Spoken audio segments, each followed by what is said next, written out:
If you can't keep your eyes on the screen for a while, listen to a podcast on the go, in your car, at the supermart, while waiting for your coffee to be ready, or taking your dog for a walk. What was it like driving that 65-ton metal tanker? What was it like?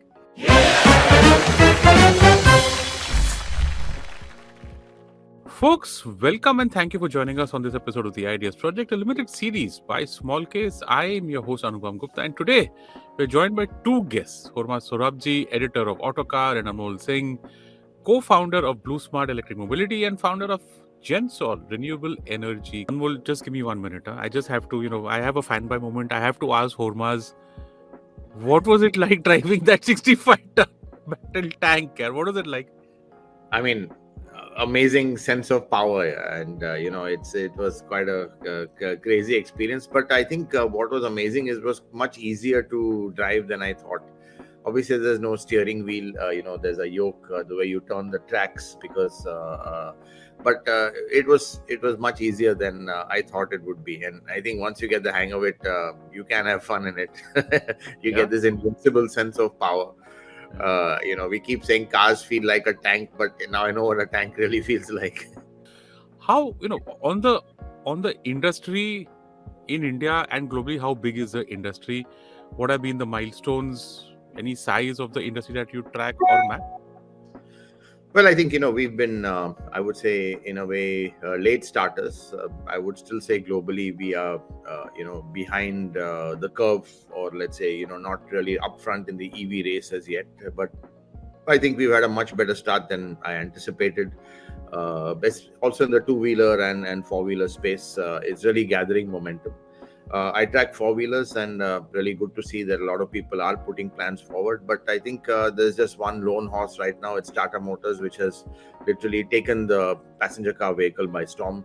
They have about 80-90% market share, literally. You've got other players, but they're very restricted and limited by how many cars they can deliver in the Indian market. I think in the two-wheeler space also, there's a lot of action happening. You've got all the let's say you've got from a lot of these what we call low speed vehicles below 25 kph, where you really don't need a license, also sometimes good for deliveries and stuff like that, going all the way up to the Aethers and Olas, which are really at the top end. And of course now you've got the legacy players coming in, and especially TVS with the iQube really doing a good job. So I think it's happening. It's like I said, a slow start, but we're accelerating fast. And I think the main point here, a lot of it has to do with rising fuel prices. That I think has been a huge trigger. I've got an electric bike myself, and when I'm at the signal, they always ask, first running cost is how much do you charge, how much does it cost? And I think really fuel savings are frankly a bigger driving cost than saving the planet for a lot of these people. Yeah, great point. Anmol, what is the current state of the infrastructure, the electric vehicle infrastructure in India? And of course, if you have any points of view on my previous question to Hormazd, please feel free to add it. Sure, I think I completely agree with Hormazd to say that Tata Motors is kind of solely dictating what's happening in the market. We at BluSMart, 95% of our fleet is Tata Motor fleet. So very happy to have collaborated with them and have seen how their technology is also kind of evolved from the first ESL car, which was their 110 kilometer range, to now the Ziptron cars, which are coming in. So happy to have collaborated with Tata Motors. But coming on the second one around the infrastructure for EVs, I think it's not even day zero. We are even built before day zero right now, still in the gestation period, if I can use that word. So it's the infrastructure is bad. We are awfully short on charging infrastructure, but how I treat it is that it's an opportunity. It's an opportunity for businesses like us and other folks who are coming in the EV ecosystem to actually go ahead and build it. Where in the world you will find an opportunity that you are going to transform the way the world is moving, what has been an established principle over the last 120 years is now getting challenged, and new infrastructure, new types of vehicles. So in my head, it's like more than $10-20 trillion kind of an opportunity which is there. So although the infrastructure is on the charging side is abysmally poor, but I don't look at it as a challenge. I look at it as an opportunity for some of us to kind of take this up and build it out and ensure that what the large oil and gas companies have been able to build. And then if you see the top 20 companies in the world, top 10 companies are oil and gas companies. Basically, they deliver energy, and the same can be delivered to electric vehicles through charging infrastructure. So it's a great opportunity and a great time in history to be that we are seeing such a momentous transition in place. Yeah. So Anmol, my next question is to you. Yeah, please go on, Hormazd. Sorry. No, I just, actually talking about infrastructure, I completely agree with Anmol. And, we've just experienced this as early as, last week. Or actually, yesterday we finished a drive from Kashmir to Kanyakumari in a Porsche Taycan, 4,000 kilometers, all electric. And, we did, it was not too bad. We managed. Again, we are quite pessimistic. So we thought we'd really have to hunt around for chargers. We did find them, but easier than we thought. But clearly, it did slow you down. And I think the challenge also sometimes is it's not just the infrastructure, it's how the infrastructure is deployed. Firstly, it's not always at a convenient location. Sometimes the chargers don't work. We've had this problem. Chargers are, not a very high capacity. Bulk of them are 25 kilowatt, which is fine for, cars with smaller batteries. But, as you grow bigger, it's going to take a long time charging. And, the Taycan, once it was really low, it took me 3.5 hours to charge it on a fast charger, 25 kilowatt charger. So clearly a lot needs to be done. I wish there were, let's say higher capacity chargers. We need minimum of a 50 kilowatt and, going up to 150 kilowatt as we go forward, because cars are going to come with bigger batteries as we go forward, and you need the charging infrastructure to kind of support those. Of course, the bulk will be the mass, which is the Tata Nexon, but still there will be higher capacity battery cars coming as well. Yeah, so just on that, just want to share my experience of how it's been across the country using the public charging infrastructure. Okay, Anmol, I'm going to ask you this next question from your previous answer, and Hormazd, please feel free to to give your insights on that. So, Anmol, you spoke about how small the industry is, and you spoke about the size of the opportunity, and we're seeing a massive transition out here from ICE, which is the internal combustion engine, to the electric engine. Talking only from the India perspective, do you think, just given the low numbers, we should be seeing a reasonably good growth going forward? I don't know how people will benefit from that, but given where we are, is the growth here to stay? It should be sustainably high. And, B, for a new player to come in, is there any juice, any opportunity left? So, Anmol, you first, and please, Hormazd next. Yeah, I think the opportunity is clearly very huge, and around the growth, I think if we are not doubling every year on the number of four-wheel electric sales, and we are talking specifically four wheels. I think two wheels are already doubling and more than doubling every year. But if we are not able to double up on four-wheel electric sales, electric vehicle sales for the next 5 years continuous, I think it will be a job not very nicely done by some of the ecosystem players. So we are. I think maybe Hormazd sir will have the better number, but I think we are at 0.5% or something like that when it comes to four-wheel electric sales as a percentage of the total cars being sold in the country. So 5 becoming 1 and 1 becoming 2 and 2 becoming 4. I think in the next 3 years, if we don't kind of achieve this kind of doubling rate, I think as an industry we would have done our job properly. Which also comes into your second question around juice for the opportunity. I think it's a blue ocean out there. There is opportunity, and nothing else which is there. It's not going to be one company, one EV, one OEM, one charging infrastructure company, one ride-hail company which is going to be dominating. It's going to be multiple of all of it, multiple automobile manufacturers, multiple charging point operators, multiple all EV ride-hailing companies which are going to come up. I think the only thing right now the sector offers, apart from a lot of kind of social media enthusiasm, is opportunity. So only social media and opportunity. I don't think there's too much money which is being made in the sector right now, but I'm sure that's courtesy smaller numbers. As the numbers kind of become bigger, there's tons of money which is also flowing in, and there'll be a lot of profit creation too. Yeah, Hormazd?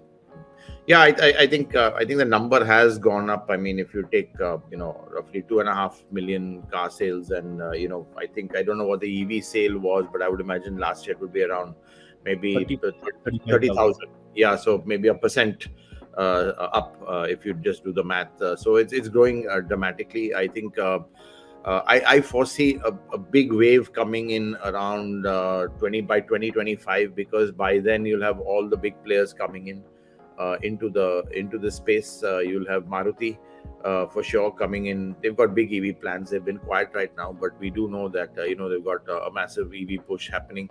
Mahindra have just announced that they showcase 5 EVs which are coming, and they're talking about 200,000 EV sales by 2027. So that's just Mahindra itself, and of course you've got Tata Motors, which wants to keep its lead. And they will also be launching products, and you've got the Koreans as well, Hyundai and Kia, which also have EV plans. So I think and they're all coming around that period of 25, 26. So I think you'll suddenly see this big spurt. Right now, it's Tata Motors, which is really ruling the roost. Clearly, the others were caught napping because no one foresaw the sudden spike in growth. And coming to shared mobility, I think it really lends itself to that, because it's a very, very city focused, and I think the kind of range now which you're getting, Anmol, I think with the newer products, it kind of fits a daily run. So I think it works quite well.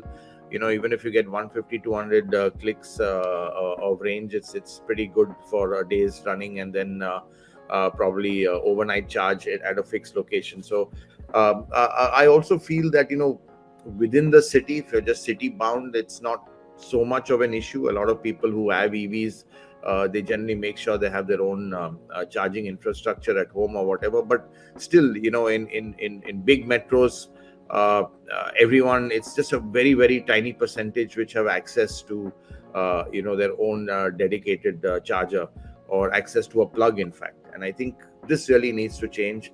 I think housing societies need to be a lot more flexible. There should be some law where, in certain high rises, you have to have a minimum of so many chargers. I know a lot of residents who face problems, their societies don't allow them to put chargers.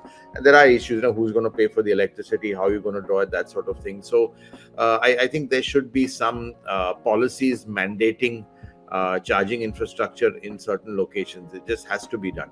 Shopping malls, at petrol pumps. I'll give you one example which I faced, and it was quite annoying when we were driving from Kashmir to Kanyakumari.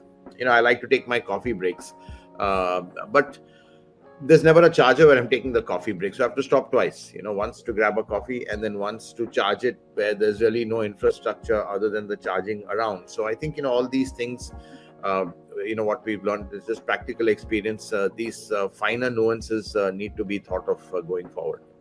Yeah, I want to actually talk about that with Anmol. Anmol, you guys have partnered with GeoBP, right? So what's your view on this, the whole charging infrastructure? What Homa spoke about, the challenges and all of that? I'll get to that in a bit, but also getting back to the previous question, which was around the numbers that we will see going forward. I think the inflection point is still not happened. It is coming in, but the inflection point is still slightly away. And we believe at BluSMart or at GenSol that the inflection point is when the car hits a 250 kilometer range and a $15,000 price point. So that's going to be, or a 10 lakh rupee price point. So at a 10 lakh rupee price point, if you can deliver a 250 kilometer car range, you will see bulk of India shifting from ICE to EV. And then of course the charging infrastructure needs to get taken care, etc.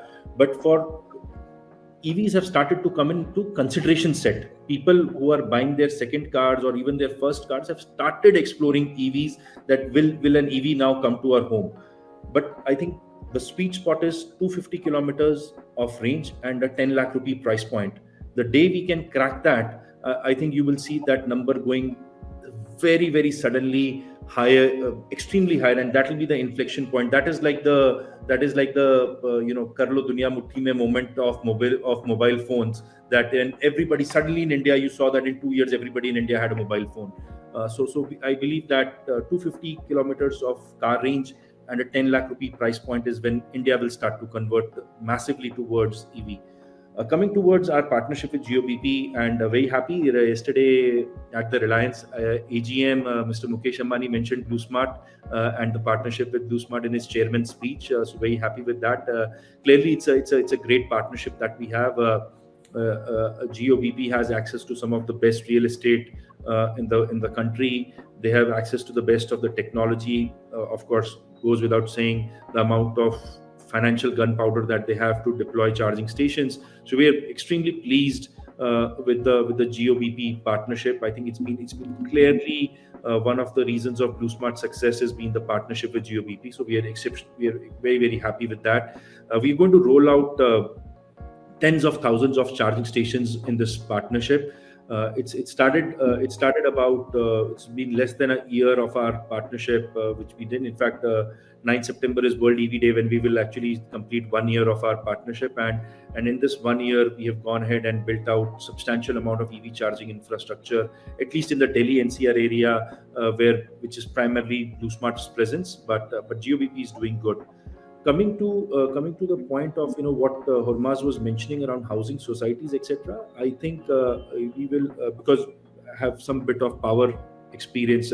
GenSol is a power utility company, so coming from that perspective, we believe that what you will see that as soon as EV sales will hit a 10-15% kind of a point, that is the time when grid will start becoming a constraint. Today, there are other constraints. Today, people are not considering EVs because, like we mentioned, it's still not at the sweet spot of 250 kilometers, 10 lakhs. But as soon as it happens, you will see a lot of EV rise, which happens. But as soon as we get there, you will see that at about 10-15% penetration, our grids will start to give away. So that's going to be a much larger challenge to solve, because getting these OEMs to manufacture these cars or getting much better batteries was easier. Changing the grid infrastructure across the country. So just to tell you, if all of the country was to shift to electric, India will have to double its power production. Wow. So that's the kind of, and it's only at the generation end. Generation end is still the easiest to solve. It is more around the distribution end, which Hormazd sir was mentioning a few minutes back, that if let's say I stay in a society, it has 600 flats. If all 600 flats convert to EV, and each of these EVs are going to require, let's say, a 25 kilowatt connection, or even if they charge at slow at 4 kilowatt kind of a connection, there is 2.5 megawatts of additional load which is required at the housing society end. That is not happening. That is a problem that we are staring at in maybe in 3 years, 4 years time. As soon as we hit that 10, 15, 20% mass of EVs, we will start to get into issues around grid infrastructure. And I think we need to start talking about it right now, so that in 3-4 years time, because this is not just private capital which needs to get involved. It is also a lot of state utilities, and it is a lot of government also which needs to start getting involved to fix this. At least policy bana dijiye. We will maybe private capital will solve the capital part of it. Yeah, and I assume that when you say 10, 15, 20%, you mean 10, 15 plus 20% of total automobile sales in India. Right. Yeah. Yeah. Sorry, Hormazd, you were saying something. No, I think he's raised a very valid point, and it's actually quite worrying, because there is a good chance that the infrastructure will clearly lag the demand. And historically we've seen this in something like CNG, where we've been talking of CNG for 20-25 years. It's a great fuel, but we still don't have the network or the pan-India spread of it. So if CNG is having a challenge, I think it's maybe right or wrong to assume that we would still have a challenge with the infrastructure going forward. And I think a bigger point also, Anmol, is that if we double up our generation, how much of it is going to be renewable, because otherwise it just defeats the whole purpose of getting going to EV. Because I've always said the enemy is not actually the ICE engine, which is actually quite clean in many ways, but it's a CO2 producer. So the enemy really is CO2, because frankly we've seen that today is the single biggest threat to humanity. We're seeing what's happening in Pakistan. Really, the devastation there, it is really heart-wrenching. And it's all because of climate change and global warming, and CO2 is the number one enemy. So I think just going flat out and with EVs without renewable power generation isn't really going to solve the problem. So I think it's even the renewables, the non-fossil power generation, the non-thermal power generation, which has to be looked at, because otherwise to me it's no longer pollution. I mean, I'll be honest, latest generation of IC engines are so clean that especially with all the kind of, it's like they're moving laboratories, and they just clean up the air as it sucks it in, but they emit CO2, and CO2 is the number one enemy, and that's, I think, what needs to be done. And again, talking about the charging infrastructure, it's I think again, as Anmol said, sorting this whole grid problem, I think that has really not been talked about, and I think that's really going to become a big issue as we go forward. Yeah, you've pretty much answered my next question, Hormazd, because it was going to be about, do we actually know whether EVs are helping against climate change? But you've kind of clarified on that we need to solve the renewable thing. Anmol, any thoughts on what Hormazd said? Yeah, no, of course, we run a decent-sized renewable energy business at GenSol, so we have good information on how the power, the new capacity is coming up. So I think if I look at all planning commission documents and the power sector is not planned for next 3 months or next 6 months. Power sector is planned for at least a decade, 2 decades is how power sector is planned, because all these investments that go in power plants are 25 to 40 year investments, whether they are on the transmission side, on the generation side. So you need to do power sector planning for next 10-15 years. And at least there has been a lot of consistency of the fact that 60-70% of all new power plants in the country will be renewables.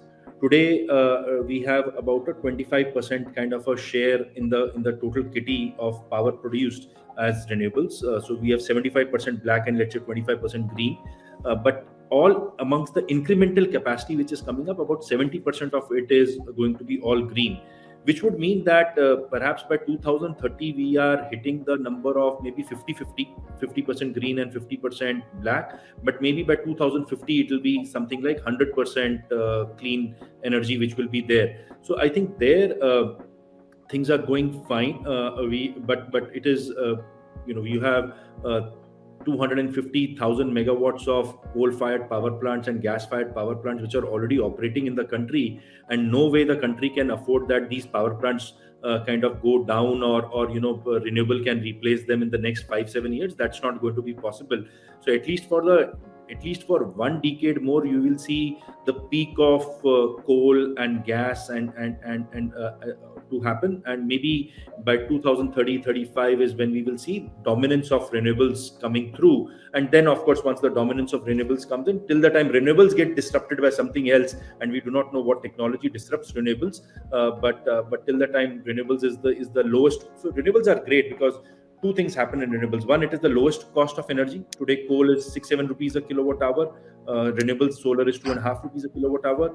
So when it's the lowest, it's the cheapest form of energy, it's the greenest form of energy. So without any doubt, renewables already hit its inflection point, like what we were discussing for inflection point for EVs. Renewables has already hit that, so not a real problem. But it's just that we have a large coal gas dominated infrastructure which is there, which will take at least a decade to kind of transform.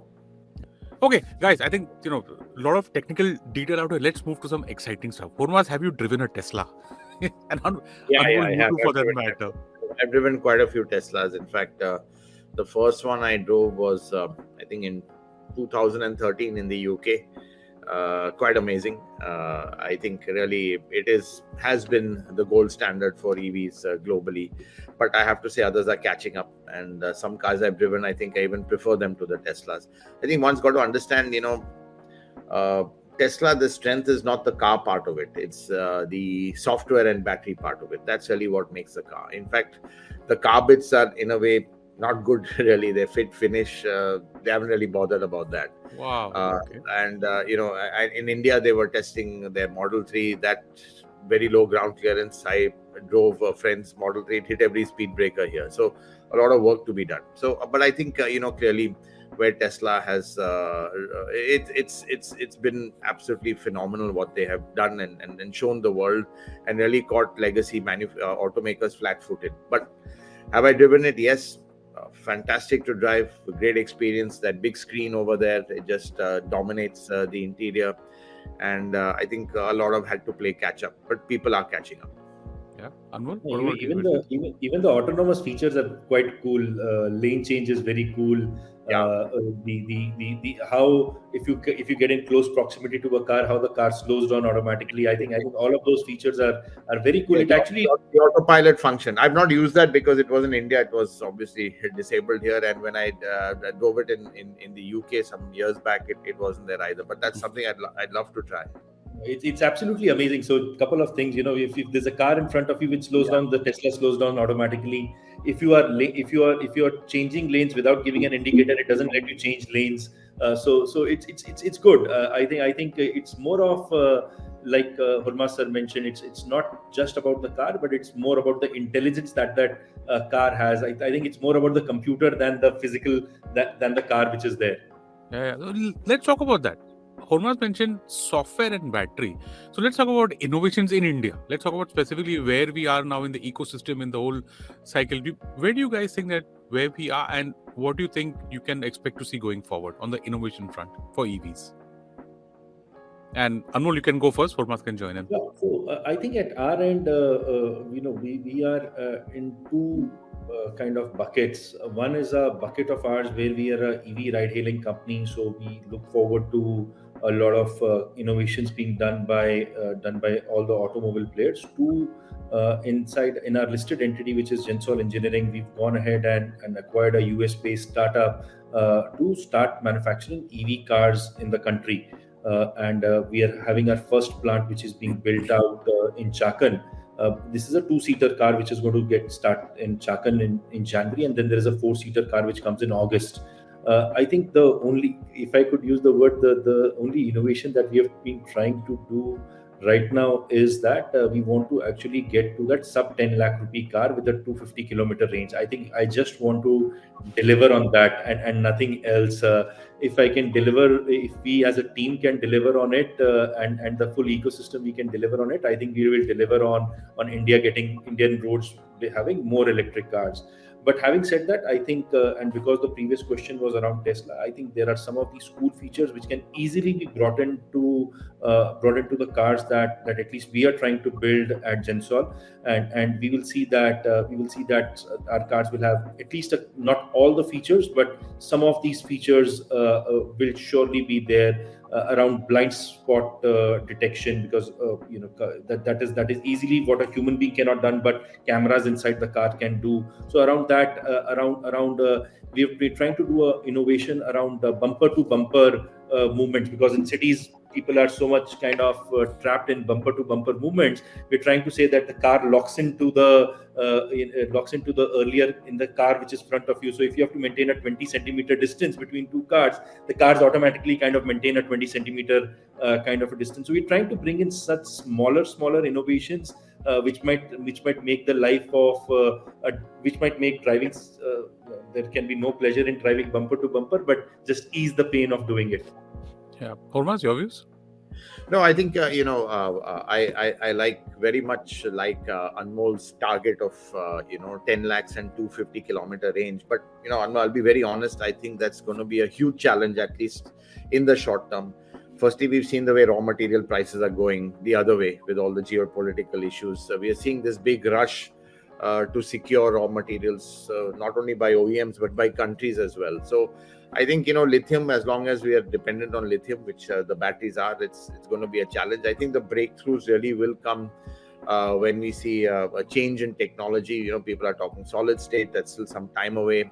Looking at all other kind of let's say sodium anodes, that sort of thing, moving away from graphite, and looking at other kind of, let's say, more energy dense solutions. But that leads me to what I think where the innovation is, and unfortunately we are really not in that race. And the secret sauce of an EV today is the battery. everything else is pretty much commoditized. Let's be honest, you can just pick it up from suppliers, but the battery is the secret sauce, and that's where it's controlled by a few battery makers, which we are also dependent on. China, for example, is very strong in LFP chemistry. Europeans are also now moving there. Even Tesla, which was an NMC chemistry, is now moving to LFP chemistry. Obviously, it's got its benefits, not as energy dense as NMC was. And clearly, we've got the PLI scheme happening over here to make batteries. I think that's what the government has done to encourage local cell production over here. A lot of companies have signed up for that. But in terms of sheer technology, others have really raced ahead, and the investments are huge. You need the kind of scale. So to be honest, I'm a bit worried as far as let's say on the battery side. Globally, where we will stand, we will be dependent, let's say on other players, foreign players, for our batteries, and and that controls the destiny of EVs. Okay, so we're just starting to wind down the episode. Last couple of questions. I think one big one is the one that we can't ignore, which is the government. How do you guys think that the government is doing on all the policies towards EV? Good, bad, ugly, fast, slow? Anmol, you first, and then Hormazd.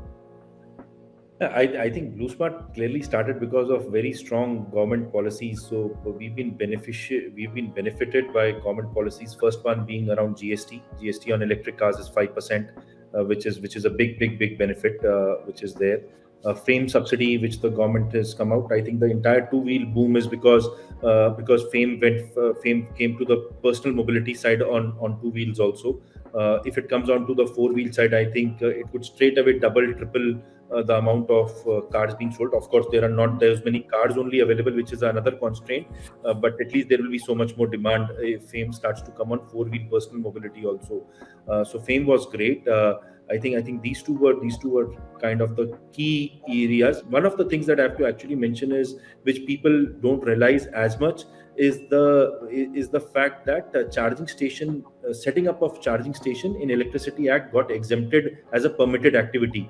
So this is slightly technical on the power side, but you cannot actually sell power. There are only regulated entities which can sell power, and selling of power in a charging station is was deregulated, and that happened on 18th October 2019, and that's the day we actually decided that we will go ahead and do BluSMart, because that we thought that this was going to be a big constraint if only regulated entities can set up charging stations. So that was a big initiative. I think there was no start to the sector if that was not there.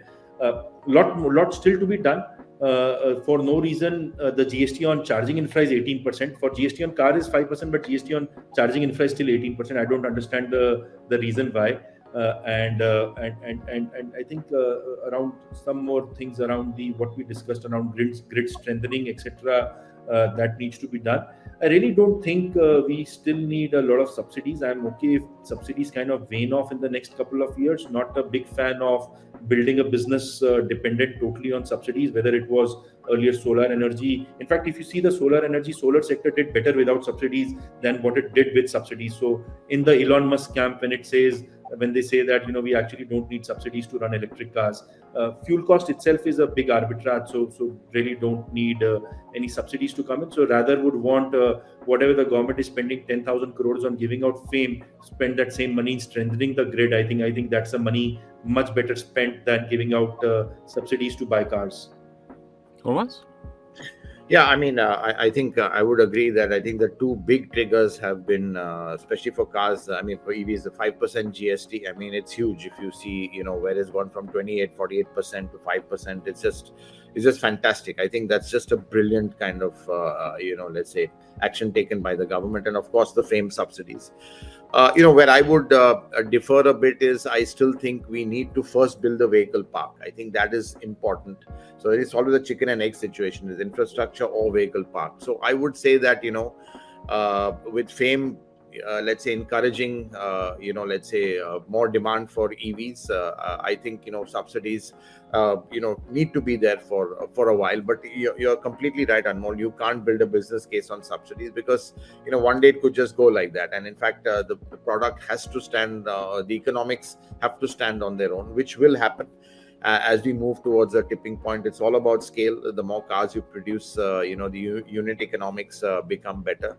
And I think clearly the focus should be on charging infrastructure, at least in the short term.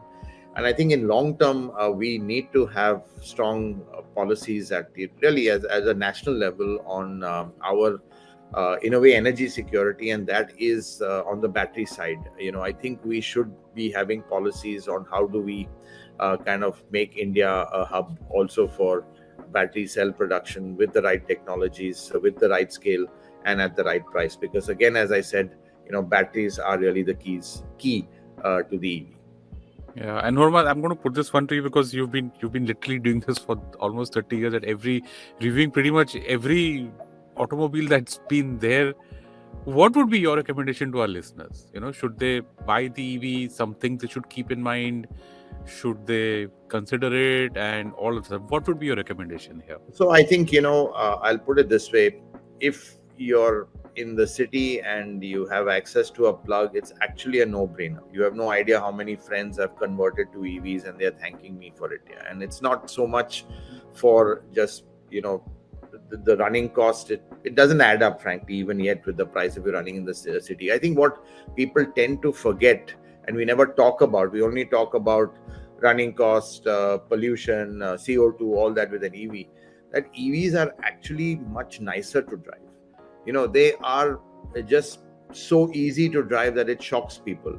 There are no jerks, there are no gears to be changed, there's no lag with the engine. It's such a linear, smooth power delivery. It's quiet. So, it's like driving a golf cart for many people. It is so easy that the convenience and the pleasure of driving an EV in town, that's something that hits you once you've driven an EV. And, once people drive an EV, they're converted, they can't go back to ICE. But again, long distance, if you're going to use it, it's going to be a bit of a challenge still until the infra comes up. You can't just go to Mahabaleshwar quite easily in it. You will have to stop and charge somewhere. So all that will happen. But I think there are a lot of early adopters who even are willing to take that little inconvenience. So I think, yes, I'm an advocate, especially in cities where pollution levels are high, all that. I think EVs is the way to go in towns. Yeah. Anmol, same question, but I want to, if you can just touch upon the scary part, the fire, aag lag gaya, explosion ho gaya, and that kind of gets so much of attention on social media. Same question, but with this question. With this added thing about explosions and safety and all that. So unfortunately, there've been these cases, but on the four-wheel side, I think we've had just one case of a Tata Nexon in Bombay, and which is still under investigation. There are also rumors around it being malified intent, etc., which are there. But on the four-wheel side, I think it's a much more stabler technology, because primarily all four-wheel in the country is LFP. So that's very good, and four-wheels have much better controls, much better cooling systems, etc. So for example, just to tell you, the Tata Tigor that we drive, if the battery temperature goes slightly higher, the entire air conditioning of the car gets diverted to the battery. So there will be no air conditioning coming to the passenger, which is fine. We don't want the car to blow up in a explosion, and all the air conditioning will actually go towards the battery. So there are much better control systems which are built in the four wheels for some of these incidents not to happen.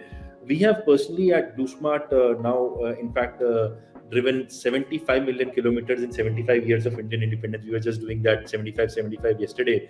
Wow. So in that 75 million kilometers that we have driven on the BluSMart fleet, we've had zero incident till date, absolutely zero incident.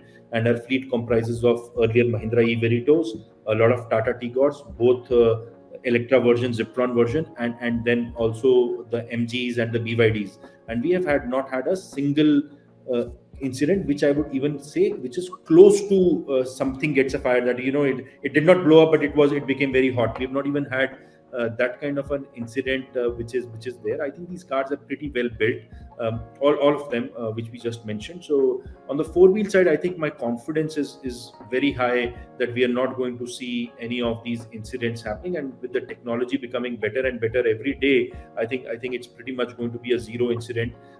But on the two-wheel side, I think two-wheel is a slightly more crowded situation out there. So the quality checks around two wheels are not that robust, perhaps. For two wheels, I think the industry needs to kind of improve themselves and get in more robustness in quality procedures. But I think on the four wheel side, given that we have all large OEMs, I think they are doing a solid job. Yeah. So I just want to understand the challenges to the industry as such, given, if I were to recap the conversation we've had so far in the last half an hour, 40 minutes, one is obviously the grid. Like you said, that once we reach 10, 15, 20%, there's going to be, so that there's a challenge of the grid, the infrastructure on that side. Second challenge, I guess, is the charging infrastructure needs to probably be a little bit more. Third is what you said for two-wheelers, still some issues. Anything else I'm missing here, guys, that you want to just add in? And this is a question to both of you. Challenges to the EV industry. I think it's cost. They're still too expensive. And I think cost needs to come down for more mass adoption. I mean, if you see the delta with the ICE vehicle, it's still quite high. I mean, Nexon has really come closest with that. But, to be honest, I don't think Tata Motors is making much of a margin on this. It's very strategic to kind of build, and it's a great strategy, to kind of really own the EV space. But I think EVs are still too costly, and hopefully that cost will come down. But, currently the cost is largely the battery. It's 60% of the cost of a vehicle. And until that battery cost starts really dramatically dropping, that to me is a big challenge. Yeah. Anmol? Yeah, I think I agree that I'm in my head 10 lakhs 250 kilometers. That's the only thing that goes in my head every day in the morning. And what do you think? How far are we from that? If you were to just put a number. We are less than 4 quarters away from 10 lakh 250 kilometers. You're saying in less than a year we'll hit that number? Yeah, I think same time next year we should have a car which is 10 lakh 250 kilometers. And I just hope that our infrastructure can accommodate. I mean, like you said, because we all know that there are those, like you said, the inflection points that then just multiply demand. Anmol, I want to be the first to drive it. I'm very excited. Sure, sir. You will be the first one to drive it, sir. Okay, so I think there can be no car launch in the country without you not driving it first. You're the Roman of the industry. What do you say, Anupam? I totally agree. You don't even know the kind of fanboy moment I'm having. But I love that target. I think it's a lovely number, 10 lakh 250 kilometers. And you summed it up. It's cost versus range, which is always the tricky balance. You increase range, the cost goes up, and vice versa. So that's a nice sweet spot. For the benefit of our listeners, where are we right now? Just if I were to just compare, where are we right now? I think the cheapest vehicle is a Tigor, which is about, around 12 lakhs now, and about, 12, I would 12 say, 200 days. 200, 205, 210, yeah. 12 lakh, 210. Hey, come on, guys. 12 lakh, 10 lakh, 200, 250. I like that bold bet you've taken there, Anmol. Yeah? Okay. Last couple of questions on the investment side before we wind up. Anmol, what are you saying on the investment side? A lot of people coming in, putting their money, betting, foreign, domestic. Kya lag raha hai wahan pe? Sir, so how I always share with our team is that we have everything in the EV industry. We don't have everything in the EV industry. We don't have raw material. We don't have charging infrastructure. There is only plenty of money which is there in the industry. So I think there is. You will not get lithium. You will not get charging infra, but you will get tons of money if you want to build it. So I think money is the last constraint for any of us out there who are trying to kind of do. And it's courtesy that you don't even have to go to traditional VCs, PEs, etc., to raise this money. There is a huge amount of money which is there on energy transition, enormous money which is there on energy transition. And especially I was, last 2 weeks at Europe, the drought that is happening there, climate change is so much in our face, and people are terrified. And when people are terrified, they're wanting to write large checks to any company which is trying to kind of disrupt or work towards energy transition. And whether it is, our lead investor is BP, which is one of the largest oil and gas companies in the world, which has a net zero target. So that is, huge amount of money which is available. So I think last constraint in moving towards energy transition will not be money. Can be other things, but will surely not be money. Yeah. Hormazd, what about you? Have you got any calls from someone saying that, are you considering a change in career at this day? You want to become the CEO of an EV company? Do you want to come in as a consultant? Like Anmol said, tons of money. What do you think? I think Anmol has summed it up really well. I mean, it's not just money, and the money just drive up valuations. I mean, if you look at Mahindra, just with a 250 million small investment, their valuation was pegged at 9 billion without them even making an EV. No, really, they don't have anything right now. Same with Tata Motors, they got from TPG Climate Rise again, massive investment, $2 billion, and value the company at, again, some crazy amount, 9 billion just for the EV. So I think valuations, investments, they're all pouring in. I think the challenge really is, when you get so much money, you get initially into a cash burn kind of a mode, and one has to make sure that eventually the businesses turn profitable. I think that is the biggest challenge, not getting the money, but making the business profitable. Because right now, really, it's this whole cost versus demand versus, what we talked about, and a challenge. And, Anmol, I think even at 10 lakhs and 250 range, I don't know what the margins would be on that. That's really the challenge going forward, and being sustainable. Because right now, everyone, as I said, you get so much money, you're very tempted to burn it just to buy the market and seed your products. So I think making the business profitable long run, to me, is the biggest challenge. Can this be profitable for investors? Okay, I know that, obviously neither of you are experts of the stock market. Neither am I, for that matter. But do you get, questions about, should I invest in this stock or in that stock? I'm just trying to understand from last question, that from a retail investor's perspective, do you have any words of wisdom out there when he's investing in the stock market to play this theme? Hormazd, you first, and then Anmol. Well, I'm not much into the stock market, and frankly, as a policy, I own stocks, but as a policy, I don't own any auto stocks. Just feel better that way. Sometimes you tend to know a lot, so just as a policy, I don't have that. But I think everyone is taking a punt on new energy and this transition. And as Anmol very rightly said, I think it's very pertinent. Climate change is in your face. So really, all the money, investment, future money is being diverted or put into areas of really, arresting climate change, whatever it is. I mean, it could even be a manufacturing process, not just EVs. Anything that reduces the carbon footprint right now is big, and really that's what's dominating global discourse these days. Thanks, Hormazd. And Anmol, what do you think? Sir, I think typical stock market. I don't say anything for 3 months, 6 months, but in 5 years, I think any of the incumbent players who are there are, all of them are super companies. Tata Motors, Mahindras, all of these are super companies, and in 5 years, they will have a great EV portfolio and should be doing exceptionally well.